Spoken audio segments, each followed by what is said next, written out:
Саламатсыздарбы? Бүгүнкү биздин сабагыбыз дүйнө тарыхы бөлүмү боюнча 5-класстар үчүн түзүлдү. Бүгүнкү биздин өтө турган темабыз эллинизм деп аталат. Эң биринчи сабакты өтөр алдында сабактын максаты менен тааныштырып кетсем. Биринчи, бүгүнкү сабакта Балкан жарым аралында жайгашкан байыркы мамлекет Македониянын күч алышы жана Грецияны басып алышы тууралуу билесиңер. Экинчиден, Александр Македонскийдин империясынын түзүлүшү жана кулашы тууралуу маалымат аласыңар. Сабагыбызды баштаардын алдында балдар конспект дептерлериңерге жаңы түшүнүктөрдү жазып алсаңар болот. Бүгүнкү сабагыбызда бизде жаңы сөздөр бар. Эллинизм деген эмне? Македония дегенди кандай түшүнөсүңөр? Маяк деген эмне? Анда эмесе жазып баштадык. Эллинизм бул байыркы гректердин жана байыркы чыгыштын дүйнөсүн күч менен бириктирүүнүн натыйжасында келип чыккан жаңы маданият. Эллиндерди жалпы тил, салт-сана, үрп-адат, дин, жазуу бириктирип турган.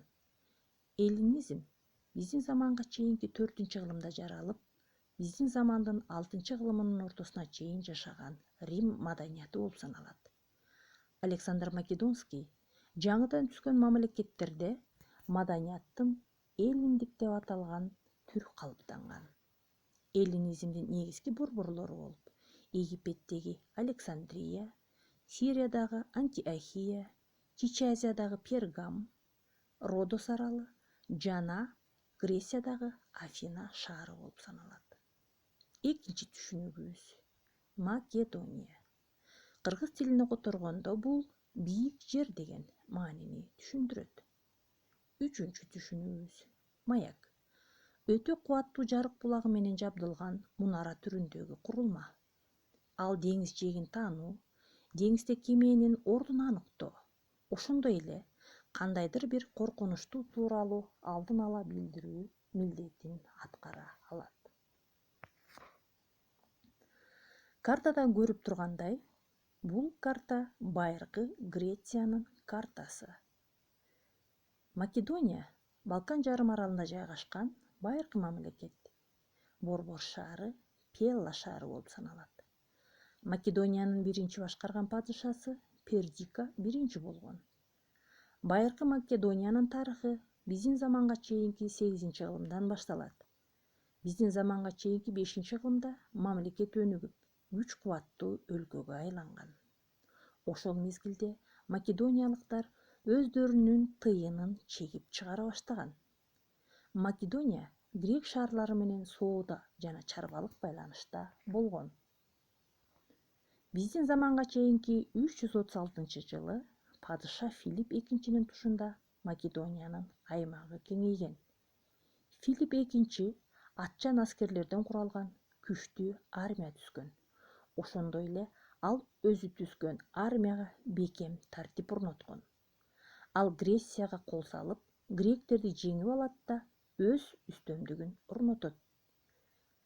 Александр Филипп экинчинин уулу. Александр 13 жашынан грек философу Аристотелден таалим-тарбия алган. Согуш өнөрүн болсо өзүнүн атасы Филипп экинчиден үйрөнгөн. Филипп эки дүйнөдөн кайткан соң, анын уулу Александр Македонский атасынын ордуна падышалык тактага отурат.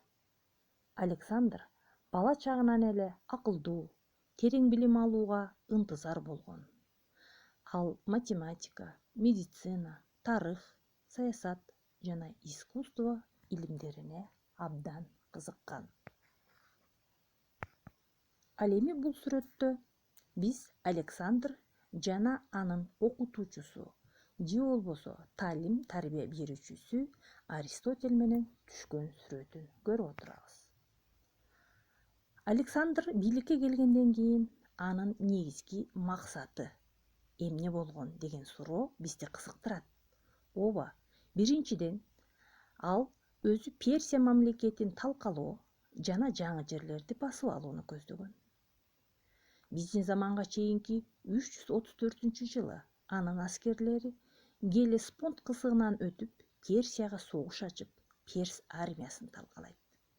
333-жылы күзүндө Иссанын жанында Персия падышасы Дарий үчүнчүнүн аскерлерин талкалап, Кичи Азияны ээлейт. Андан соң Египетти каратат. Александр Македонский ошол менен эле чектелип токтолуп калбастан, андан ары жүрүштөрүн уланта берген. Ошентип 331-жылы Гавгамелдин жанында Перс аскерлеринин үстүнөн толугу менен жеңишке жетишип, борбору Вавилонду каратып алган. Ошентип Перс падышасы Дарий 3 өлгөн соң, Александр өзүн Персияга падыша деп жарыялайт.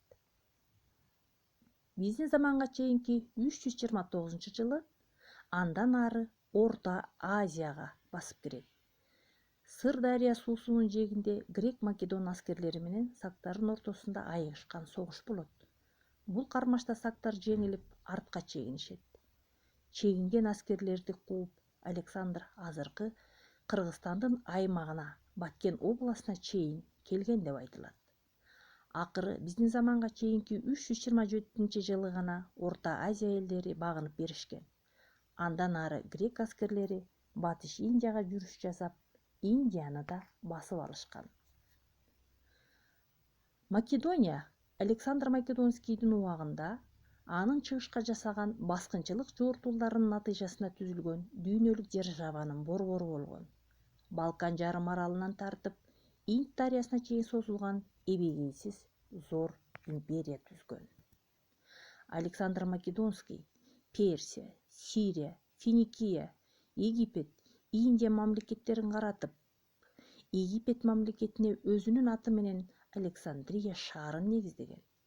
Александр Вавилонду өзүнүн борбор шаары кылып алат. Александр Македонский дайыма башына тажы, үстүнө кымбат баалуу таштар менен кооздолгон кийимдерди кийип, укмуштай асемдиктерге бөлөнгөн. Ал түзгөн державанын саясий жана экономикалык биримдиги анчалык бекем болбосо да, грек жана чыгыш маданиятынын калыптанышына жана гүлдөп өнүгүүсүнө алып келген деп айтабыз. Ал эми бул картадан Александр Македонскийдин түзгөн державасынын аймагын көрүп турасыңар. Роксана Александр Македонскийдин жубайы. Биздин заманга чейинки 280-жылдар ченинде Жер Ортолук деңиздин Фарос аралында кемелер үчүн мунара курулган. Бул мунаранын бийиктиги 120 метрге жеткен. Египет падышасы Птоломейдин башкаруу мезгилинде курулган. Фарос мунарасы 3 бөлүктөн турат. Алдыңкы бөлүгүндө жумушчулар менен аскерлер байыралып, үстү 8 бурчтуу болуп, ал аркылуу эң үстүнкү мунарага көтөрүлүп чыгышчу. Ал жерде от күйүп турганы айтылат. Маяктын төбөсүндө улуу Зевстин айкели жайгашкан. Бул мунарада күйгөн отту кемедегилер 50 чакырым алыстыктан көрүшкөн. Биздин заманга чейинки 14-кылымда бул мунара жер титирөөтүн кесепетинен талкаланган. Балдар, Александрия маягы дүйнөнүн эски 7 кереметинин тизмесине кирет. Македонский Аравияны жана Түштүк Африканы басып алуу үчүн жаңы жортуул уюштуруп жаткан мезгилде безгек оорусу менен ооруп, биздин заманга чейинки 323-жылы 13-июнда дүйнөдөн кайтат. Александрдын сөөгү көмүлө электе эле анын аскер башчыларынын ортосунда бийлик үчүн күрөш башталган. Александрдын дөөлөтү бир нече майда падышалыктарга бөлүнүп кетет. Алардын ичинен Македония, Египет жана Сирия негизги падышалыктар болгон. Балдар, биз бүгүнкү сабакта Александр Македонскийдин түзгөн империясы жана анын күч-кубаты, жасаган жүрүштөрү, жортуулдары, ошондой эле анын империясынын кулашы тууралуу кеңири маалымат ала алдык. Анда эмесе мен силерге төмөнкүдөй тапшырмаларды бергим келет. Биринчи тапшырма: адашкан даталарга жардам бер. Бул жерде даталар аралаштырылып, окуяларга карата туура эмес жазылган. Силер тапшырма катары дептерлериңерге ар бир окуяны туура таап жазышыңар керек. Экинчи тапшырмабыз суроолорго жооп жазгыла. Биринчиден суроолорду дептерлериңерге жазасыңар, андан соң окуу китебин пайдаланып жооп жазасыңар. Биринчи суроо: Элладаны басып алуу үчүн Македония кандай иш-аракеттерди жасады? Экинчи: эмне үчүн грек полистери жеңилип калды? Үчүнчү сурообуз: Александр Македонский өз бийлигин бекемдөө үчүн кандай иш-аракеттерди жасады? Төртүнчү: Македонскийдин империясы кайсы аймактарга чейин созулган? Бешинчи: анын империясынын тагдыры кандай болду? Бул суроолорго балдар силер толук жооп берет деп мен ишенем. Саламатта болуңуздар.